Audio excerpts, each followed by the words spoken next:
What's up, guys? KS here. Thanks for joining me today as always.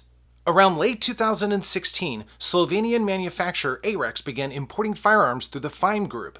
The first offering stole some serious limelight from the likes of Sig Sauer with their well-made and reliable 01. The 01 is built on the same platform as the P226 and other variants and is now available in a variety of configurations. They didn't stop there. In 2018, Arex announced their first polymer production gun known as the Delta, and many have been waiting to see what it's all about. The Delta was developed to go toe-to-toe with the most popular polymer strikers on the market today. Arex says that it took the best features and eliminated the worst features of the competition to produce the next step in striker-fired guns. I have my reservations about that, but we'll get more into it in a bit. It's a light and angular design intended for everyday carry, and I imagine many will take advantage of that. Though there are certainly quirks with the Delta, it may have a promising future. Let's dive in and check out the Rex Delta. Alright, let's do a quick size comparison with the Rex Delta.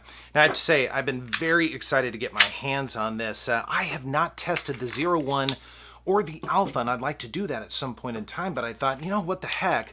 Let's start with the Polymer Wonder and then work our way backwards. And I'm going to be comparing this to a Glock 19 Gen 5 MOS, just to get that out of the way. And I thought these guys would probably stack up pretty close, and they absolutely do. Now the Rex is going to be 7 inches in length exactly, again stacking up very nicely to the Glock, and then we've got 5 inches tall.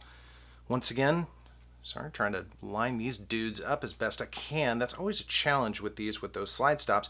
But again, they line up very well. Now it's 1.18 inches wide, and according to Rex, it's 22.2 ounces heavy. However, when I weigh it with an empty magazine, it's actually about 21.8 ounces and a 4-inch barrel. So it is a very light polymer firearm, and I think it stacks up actually really nicely to a Glock 19. We're going to walk around the features of the Delta here in just a moment, but before we do, let's take a look at the magazine. Now, it came with two. This is a 15-round steel magazine. Good construction, totally flawless. Had no issues with the magazines that I could tell, but it also came with a 17-round magazine, little +2 bumper there, which is really nice. Give you an idea of what that looks like. It's a really nice touch. I wish more manufacturers would give you an extended magazine, and one that extends the grip as well. I mean, it really does. Now, we'll talk about, of course, the grip and everything here in a moment, because you're probably already starting to notice some big differences between this and other popular firearms out there. And so we've got a lot of different textures going on here. Now, it's all polymer, of course, but several different things. Now, you'll notice an angled cutout right here for the magazine. So if you need to strip it out, you can definitely do that. There really isn't a mag well to speak of. I mean, it's there. It's just barely there. There's so little grip texture where the magazine goes in that I don't think that there's much of an advantage with that. But it was still very easy to load. No big deal there. But as we move towards the backstrap, and you'll notice it actually it came with 4 backstraps, a bunch of these guys, which is kind of nice. I like the modularity, and I've played around with each one, and I've actually gone back to the one that came in the box. I think this is kind of a medium backstrap. Seems to work well, and it was easy to take off, put on, all of that. But you'll notice that even though the texture is actually pretty good, the angles are intense on this. I mean, I can feel every angle, not only when I'm handling this, but also when I'm shooting it. I've read a couple of articles, some pre-release articles, and some people were saying that they loved the way this felt. I kind of liked it when I first picked it up, but as I started to really dry fire it and then live fire it, I felt each and every one of these angles every single time. And you'll notice it's cut for a lanyard loop, and these little ridges and little bumps here are very sharp. So it was, again, something I noticed, and giving it to several other people at the range, that was the very first thing that they commented on. They did not like this one bit. They could really feel it. And I don't think it needs the lanyard loop, and I'm sure they probably did that for one reason or another, maybe military or law enforcement application. But again, I don't really care for that. It's the same on the front. Now, you'll also notice that the textures kind of come to a point along each of these two lines, these guys right here. And I noticed that the molding, it actually left a little bit of extra polymer, if you will. And so what I actually had to do was take my fingernails and just scrape and scrape along here until it lowered the polymer enough to where it wasn't quite so sharp. Again, I mean, it was just, it's not that it wasn't finished. I mean, I'm not saying that they, took it out of the mold and slapped it all together. It's not what I'm trying to say here, but there are definitely some sharp points. So not Not trying to beat it up very much, but just want to make you guys aware. But then we have some more texture, some very different textures. We move up the grip. And a nice sweep under the I guess you could say beaver tail, even though it's not really a beaver tail. And that part I really like. That part's very comfortable. I like the way it sits in the hand. I mean, it really does, and it sits nice and low. I like that as well. I mean, it doesn't bump my thumb knuckle. That's something that a lot of guns do. So for that, I'm very thankful. And then we also have a little bit of grip texture, a little accelerator cut on both sides forward of the frame. This is a fantastic feature. I wish more gun manufacturers would do that. And I have to compliment Rex on doing that. I mean, I think it's very thoughtful. It's very well laid out. Now, in terms of the controls, we do have our magazine release. It is pretty darn small, but it is ambidextrous out of the box, which is cool. And then your slide stop, slide release is also ambidextrous. That's very thoughtful. I like that. And it was easy to use. I mean, this definitely is a slide release and slide stop. It worked every single time, which is great. Now, as we move up the frame, you'll notice there is a rail for all of your common toys, although there's only one slot. That was also a little interesting. I would have expected at least 2 or maybe even 3. I haven't really played around with toys on this yet, to be honest, but again, kind of an odd deal there without question. Now, there is grip texture on the front of the trigger guard, but there is also texture on the bottom, and it's actually, it's pretty sharp. And I noticed while I was shooting, and you know, I shoot like this, my support hand sits under here. I could definitely feel it, and it would just kind of rub my finger a little bit, and it was a nuisance. It was annoying, not that big of a deal, but I'm not sure who would want that. I mean, I wouldn't mind a little bit of a cut there. That would be fine, but that would be it. And there is definitely an undercut under the trigger guard that I do like quite a bit. So it's kind of a mixture of things that I really appreciate about this and some things that I really don't. Again, all the angles on there, I think they could have softened that up a little bit, although some other shooters might really appreciate it. So again, a very interesting frame, a lot going on with the Delta. In terms of the slide, there are definitely some interesting features. You'll notice right off the bat that there are front and rear serrations. I love the way they're designed, although they're not terribly accentuated. I mean, they've got a little bit of bite, but if you've got oily or wet or bloody hands or anything, they might be a little bit more of a chore to grab hold of. But again, the styling in and of itself is actually really cool. They break up that slide quite a bit and make a little bit of a statement as well, and I'm always a fan of that. And then we do have a little bit of milling as we move around the slide. So again, from a design perspective, I love it. I think it's very cool. From a practical application, I would give it probably a B- at best. But again, a little bit more time needs to be spent with it rather. But again, very interesting design. Now, as we move up top, a couple things. First, not cut for a red dot. I wouldn't have expected that out of the gate for a first run. We do have a loaded chamber indicator, and actually a chamber indicator or loaded round indicator in the back as well. I'm fine with these. That doesn't bother me one bit. Don't make it red. Make it black. That would be my one thing, because it can be a little bit of a distraction as you're trying to get your sight line up. Believe it or not, just an extra call out there. Now, as we move to the sights, one thing I've noticed, now it is a one-dot setup. We do have black serrated rears, and I like the rear sights. But the front sight, that front dot is actually recessed quite a bit into the sight, and it's really hard to capture that. I'm trying to wheel in as many pictures as I can with this gun just to capture some of the nuances. But I found a couple of times at the range that the dot would actually disappear a little bit because it is so recessed in there, which I thought was interesting. Now, some fingernail polish or something like that, or even a different sight, these are dovetailed, would cure that. I'd probably keep the rear sights. I mean, I've got a nice ledge for one-handed manipulations.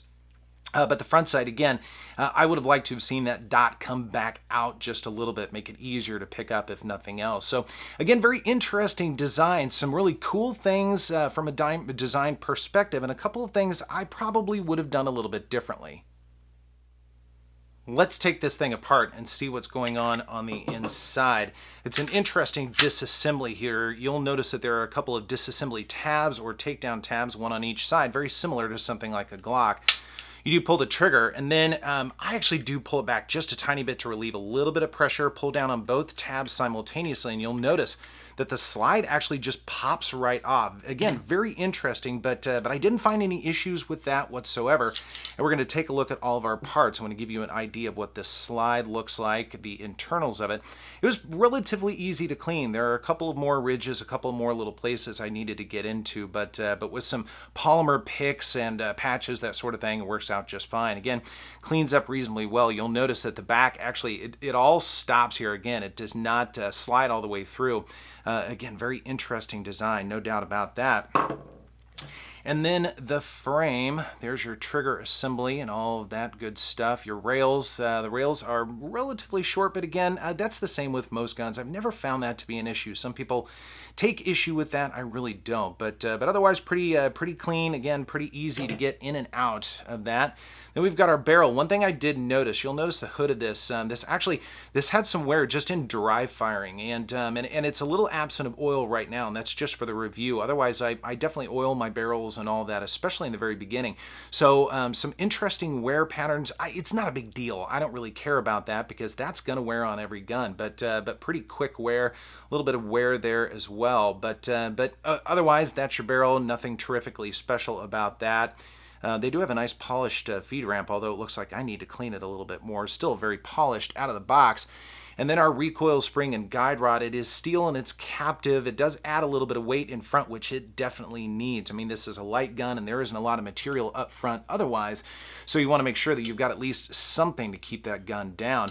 Now when we put it all back together, just reverse the entire process and get it all put in. Get your guide rod seated just like so.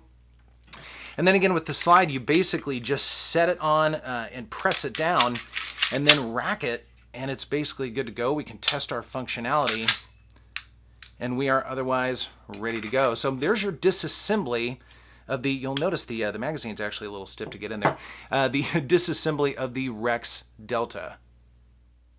The shooting experience with the Delta was not my favorite, to be honest.